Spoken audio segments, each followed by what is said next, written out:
कहते हैं कि बंटवारा किसी मुल्क की सिर्फ ज़मीन का ही नहीं होता, बंटवारा लोगों की भावनाओं का भी होता है। लकीरें जो सरहदों पर खींची जाती हैं वो लोगों के दिलों पर भी गहरे निशान छोड़ जाती हैं। इस वीडियो में आप भारत के बंटवारे से जुड़ी बातें जानोगे जो शायद ही आपको पता हों। भारत के विभाजन की तारीख घोषित हो जाने के बाद बहुत से मुसलमानों ने ये मांग की कि ताजमहल को तोड़कर पाकिस्तान ले जाया जाना चाहिए और वहाँ फिर से इसे बनाया जाना चाहिए, क्योंकि ताजमहल आखिरकार एक मुसलमान बादशाह ने बनवाया था। ये मांग कोई जोर नहीं पकड़ सकी। कुछ हिंदू साधु कह रहे थे कि चाहे जो भी हो जाए, सिंधु नदी पाकिस्तान के पास नहीं जानी चाहिए, क्योंकि सिंध के बिना हिंद भला कैसे हो सकता है। भारत की संस्कृति सिंधु, गंगा और सरस्वती नदी के किनारे फली फूली है।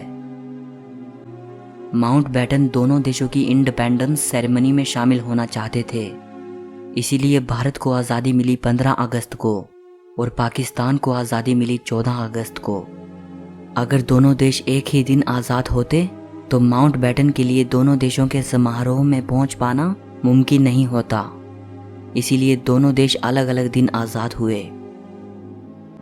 पाकिस्तान एक अलग देश बना था।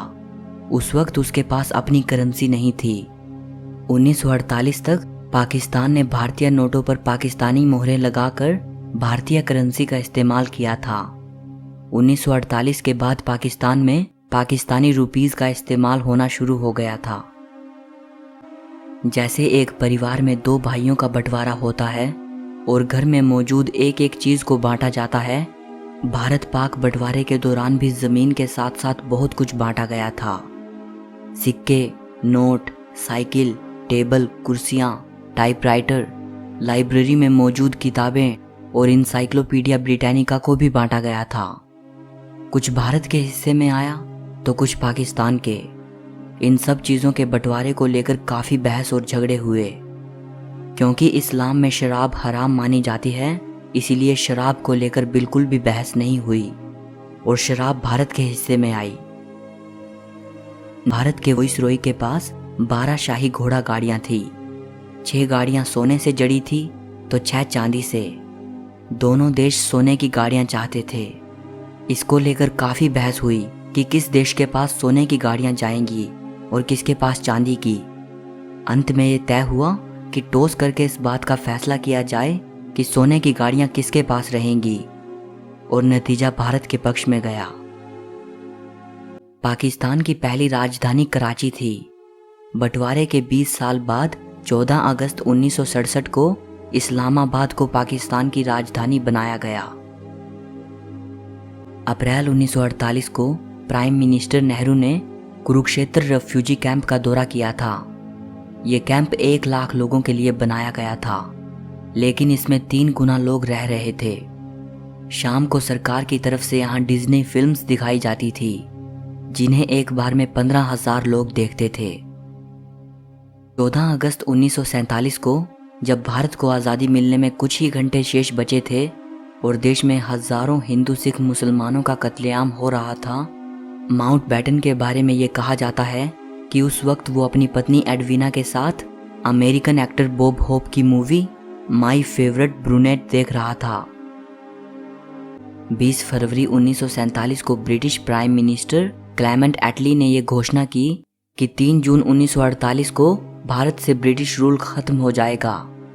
1947 की शुरुआत में देश में हिंदू मुस्लिम दंगे शिखर पर थे। 3 मार्च 1947 को गांधी जी ने कहा कि देश का बंटवारा उनकी लाश पर से होगा। एक तरफ गांधी जी अपनी जिद पर अड़े थे और दूसरी तरफ देश में हो रहे भयानक रक्तपात को देखते हुए सरदार पटेल और पंडित नेहरू ने यह मान लिया था कि अब देश का बंटवारा करना ही पड़ेगा। उधर माउंटबेटन को ये बात अनुभव हो रही थी कि अगर ब्रिटेन को भारत में हो रही हिंसा के कलंक से बचना है तो जल्द से जल्द देश को आज़ाद कर देना चाहिए। यही वजह है कि माउंटबेटन ने आज़ादी की तारीख जून 1948 से खिसकाकर 10 महीने पहले 15 अगस्त 1947 तय कर दी। आखिरकार देश को आज़ादी मिली, लेकिन देश के विभाजन की कीमत पर। बम्बई के गवर्नर जॉन कोलविल ने माउंटबेटन को लिखा कि भारत की आज़ादी के बाद अगर उसे ब्रिटिश फ्लैग फहराने नहीं दिया गया या ऐसा झंडा फहराने नहीं दिया गया जिसमें यूनियन जैक लगा हो तो वो भारत में नहीं रुकेगा। माउंटबेटन खुद इस बारे में सोच रहा था। उसने अपने आप दोनों देशों का झंडा तैयार किया। उसने भारत के लिए स्वराज फ्लैग को लिया और उसके ऊपरी तरफ छोटा सा यूनियन जैक बना दिया, और पाकिस्तान के लिए उसने मुस्लिम लीग का झंडा लिया और उस पर भी यूनियन जैक बना दिया। दोनों झंडे जिन्ना और नेहरू के पास भेजे गए। मोहम्मद अली जिन्ना ने कहा, पाकिस्तान के लिए हम इस झंडे को नहीं अपना सकते क्योंकि चांद के साथ क्रिश्चियन क्रॉस मुसलमानों की भावनाओं के लिए ठीक नहीं है। पंडित नेहरू ने भी उसे अस्वीकार कर दिया और माउंटबेटन को एक नया डिज़ाइन भिजवाया जिसमें बाकी हिस्सा तो स्वराज फ्लैग जैसा ही था, लेकिन चरखे के स्थान पर अशोक चक्र बनाया गया था और उस पर यूनियन जैक नहीं था। माउंटबेटन के पास दोनों देशों के झंडे अपनाने के सिवा और कोई ऑप्शन नहीं था। इस तरह ब्रिटिश फ्लैग को पूरी तरह से विदा कर दिया गया।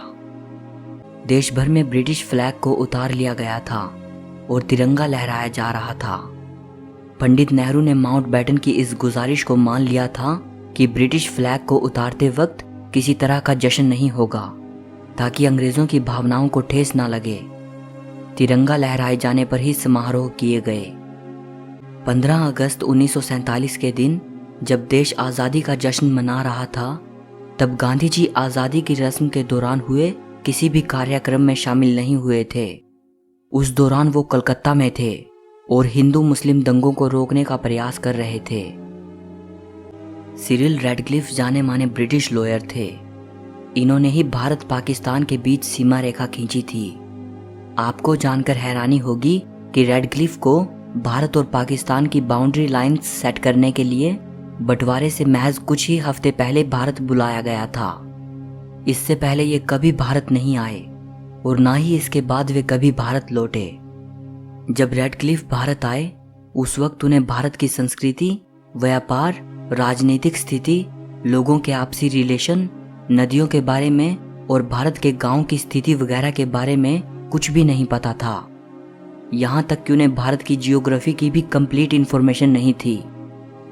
रैडक्लिफ को इस तरह से भारत और पाकिस्तान के बीच सीमा रेखा तय करनी थी जिससे कि ज़्यादा से ज़्यादा मुस्लिम पाकिस्तान में रह जाएं और ज़्यादा से ज़्यादा हिंदू सिख भारत में रह जाएं।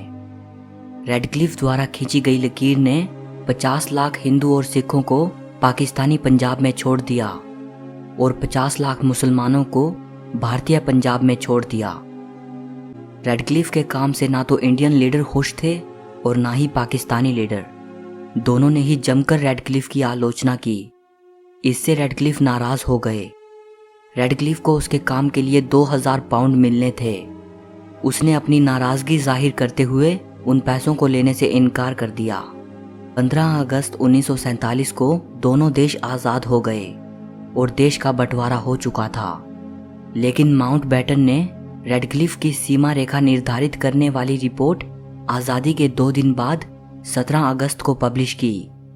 ये एक बड़ा कारण था कि देश की इतनी बुरी हालत हुई और इतने लोग मारे गए, क्योंकि आखिरी समय तक लोगों को पता ही नहीं था कि पंजाब का कौन सा हिस्सा पाकिस्तान के पास रहेगा और कितना हिंदुस्तान के पास। लोग बेहाल होकर सिर्फ अपनी मंजिल को तलाश रहे थे। हिस्टोरियन लियोनार्ड मोज़ली लिखते हैं, अगर रैडक्लिफ रिपोर्ट आज़ादी से पहले पब्लिश हो जाती और इसकी जानकारी पहले ही पता होती कि कौन सा हिस्सा किस देश में जा रहा है, तो फौज को अच्छे से तैनात किया जा सकता था। लेकिन माउंटबेटन ने रैडक्लिफ रिपोर्ट के बारे में किसी को कुछ नहीं बताया। देश की आज़ादी का दिन तो खुशी खुशी बीत गया, लेकिन लाखों लोगों का सब कुछ तबाह हो गया। हिस्टोरियन माइकल एडवर्ड्स ने लिखा है कि माउंटबेटन भारत की स्थिति को संभालने में बिल्कुल नाकाम रहा। जितना टाइम उसने दोनों देशों के झंडे तैयार करने जैसे मसलों पर बर्बाद किया, उतना टाइम देश की असली समस्याओं पर नहीं लगाया। बंटवारे में कितने लोग मारे गए और कितने लोगों ने अपना घर छोड़ा, इस बारे में कुछ भी प्रमाणिक रूप से नहीं कहा जा सकता, लेकिन यह अंदाज़ा लगाया जाता है कि 2 लाख से लेकर 20 लाख लोग मारे गए थे। और करीब 1,40,00,000 लोगों ने अपना घर छोड़ा। इतना भयानक मास माइग्रेशन दुनिया में पहले कभी नहीं हुआ। बंटवारे के दौरान अगर किसी की सबसे बुरी दुर्दशा हुई थी तो वो बच्चे और महिलाएं थी।